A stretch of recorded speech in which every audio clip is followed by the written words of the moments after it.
Hello again, and welcome to another episode of the Fantasy Six Pack NFL Preview Podcast.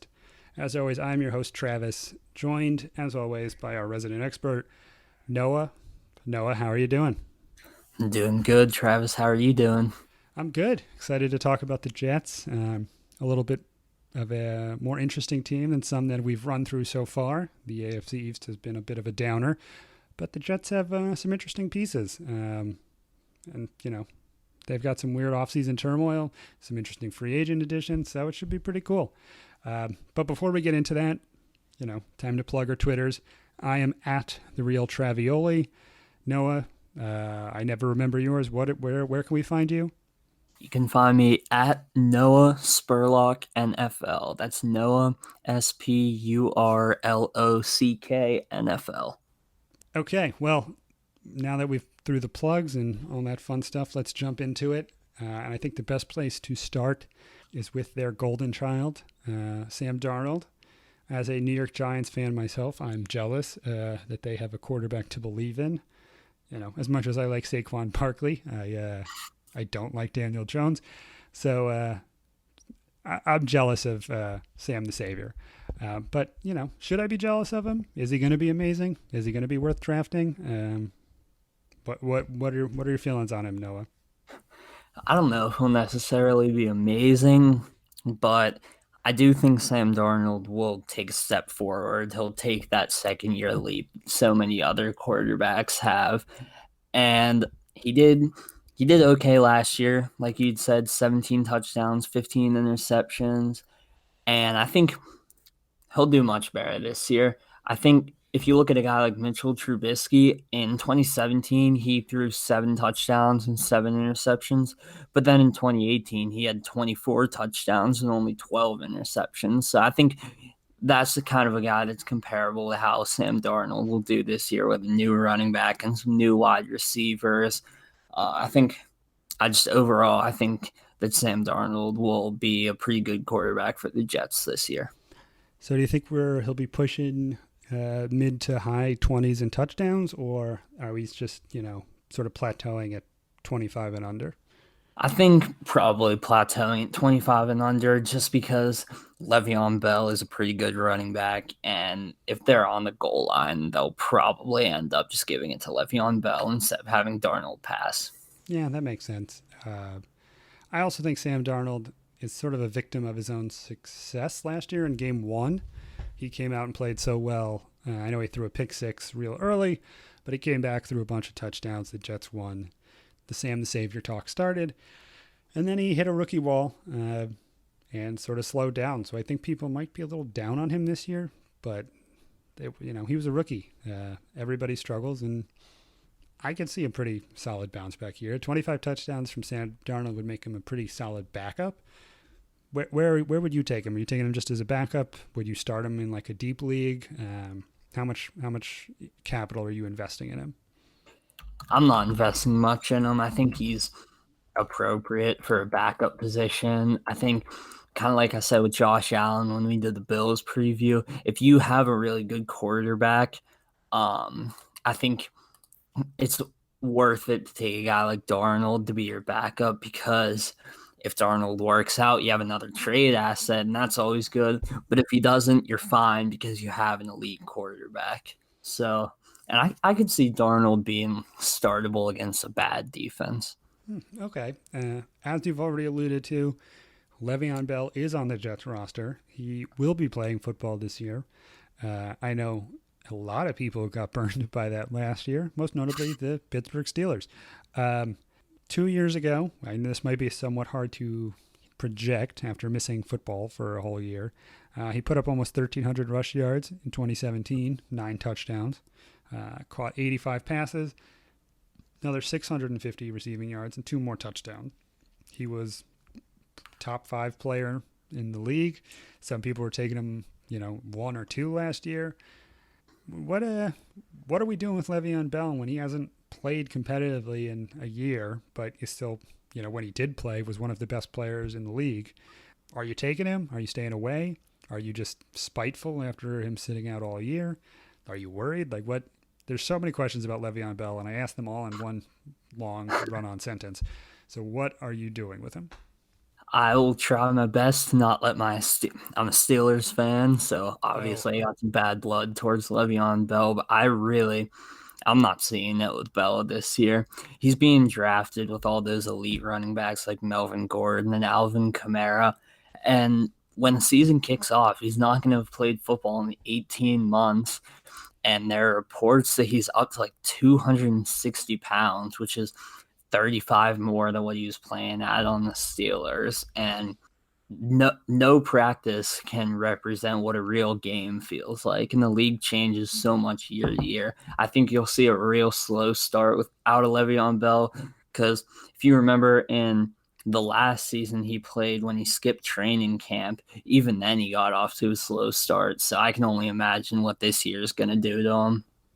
yeah. I mean, it is such a like an unprecedented sort of situation where a top player in the league misses so much time and then comes back in, and it's like, what do you do with him?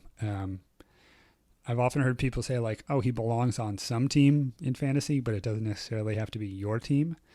Who would, I guess, where's the line at running back that you would, consider taking him? Where I know you mentioned a couple names, but what running backs are you taking Bell over in that same little class or draft position? I mean, he's being drafted as the seventh running back off the board right now, which I think is too high. Below him, you got guys like Joe Mixon, James Conner, Nick Chubb, Damian Williams, Todd Gurley. I don't really see the argument for Bell over those guys. Because another thing is, Bell got so good because he would just sit in the backfield and wait for the offensive line to make a hole for him. The Steelers have one of the best offensive lines in the league. The Jets don't. He might not have time to just sit in the backfield because the D line will be all over him. That's a very homer take, giving all of Le'Veon Bell's credit to the Pittsburgh Steelers offensive line, but I will allow it. Yeah, he does have a very patient style, and the Jets don't have the greatest offensive line, so I don't think he'll be, and I don't think this is a hot take. I don't think he'll be a peak Le'Veon Bell next year, but I No. mean, he's still a solid running back. I think I would be too skittish to jump in unless it's like late second round or third round where I'm like, how is he still here? And he's like, Yeah. it would have to be a no brainer for me. I'm sure somebody will take the risk. And hey, if he is Le'Veon Bell, more power to him. But I think the risk reward, it's just not there. It's even like talking about it now. I'm like, oh god, it's making me uncomfortable. I'm too nervous. I got to stay away from Le'Veon Bell in draft season. Yeah, and I mean, he has a nice floor because of his receiving ability. Like, he's not going to lose that, but I just don't think he'll get the rushing yards to really match up with some of these guys that are really good in the first round. Yeah, and playing with a young quarterback like Darnold, I'm sure he'll get a lot of swing passes and Mhm. drop offs, just so that'll pump up his receptions. But I don't know if that's enough to offset his, just sitting on a shelf for so long. Well, all right, let's keep it moving. If Le'Veon Bell's not catching passes, they do have wide receivers on the team, and they're a little interesting. Robbie Anderson put up a pretty good season, 50 catches, 750 yards, 6 TDs. Jamison Crowder, 29 catches, almost 400 yards, chipped in a pair of touchdowns. And Quincy Enua, 38 catches, 400, almost 450 yards, and a single touchdown. Any of these names jump out at you? I know they're sort of a younger, at least with Robbie Anderson and Quincy, they're a little bit of a younger tandem. Are you buying in on any of these guys, or is it just wait and see with the Jets? I really like Robbie Anderson. I think anybody that watches the games can tell. I mean, he's open a lot. He's really fast, and I know he didn't really have an elite year last year, but I think as Darnold gets better, that's just going to help Robbie Anderson. I mean, in only 14 games, he had 50 receptions. And when you look back to 2017, when he played in all 16 games, he had 941 yards and 7 touchdowns. I think if Darnold can kind of get a little bit better and a little more consistent, Robbie Anderson will really turn into a guy you can start every single week. And Crowder, I think he's a slot guy who's in Washington this year. I think there's a place for him on the new, or he was in Washington last year, sorry. I think there's a place for him on this Jets team. I think like a safe guy like that, Darnold will like that and he'll target him a lot. And then Quincy Enunwa, I wouldn't draft him. Yeah, I mean, back to Robbie Anderson. I feel like his numbers are not that far off. Like he had 752 yards and 6 TDs. If he bumps that up by 200, 250 yards and gets another 2 or 3 touchdowns, 1,000 yards and 9 TDs out of a receiver is pretty good. And the Jets, I feel like, have just for so long had the stigma of like, would you draft any fantasy player on the Jets? Yeah. And they've actually got some players this year, so that might help with his draft value. You'll probably get a discount on him.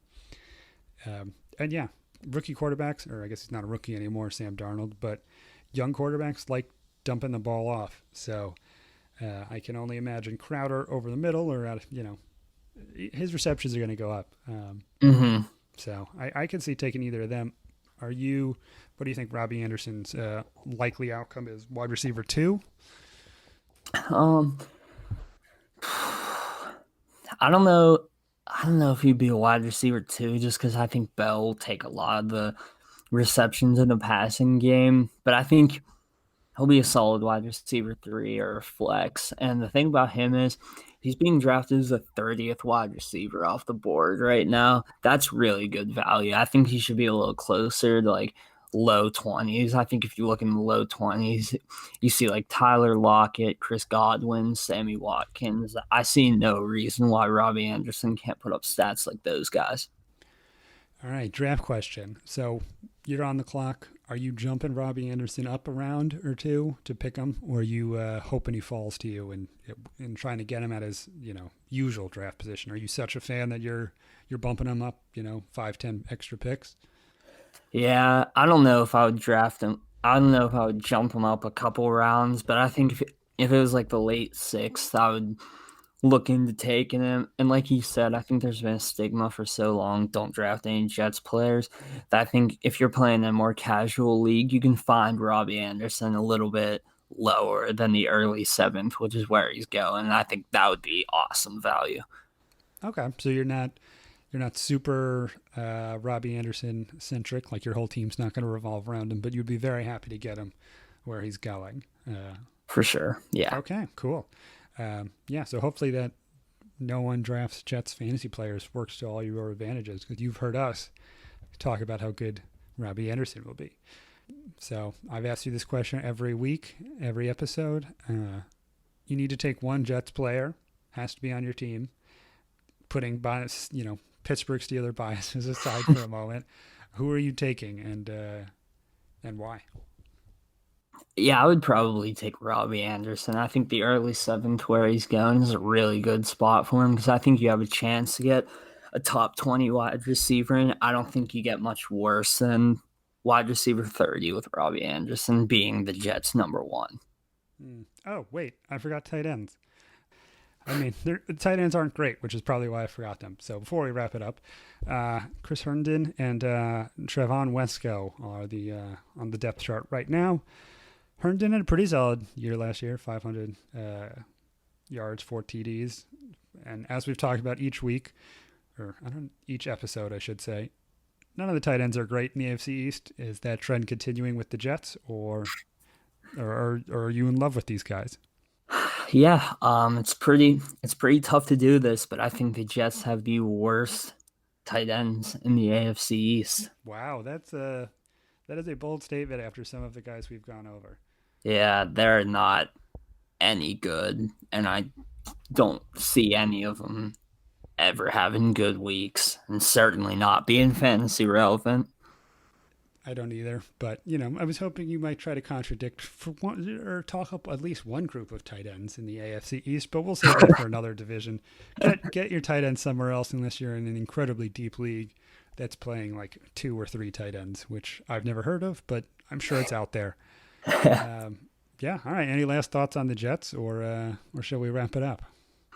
I mean, I just think as a whole, the Jets offense will be better than it's been in years past. So keep an eye on them, even for the waiver wire.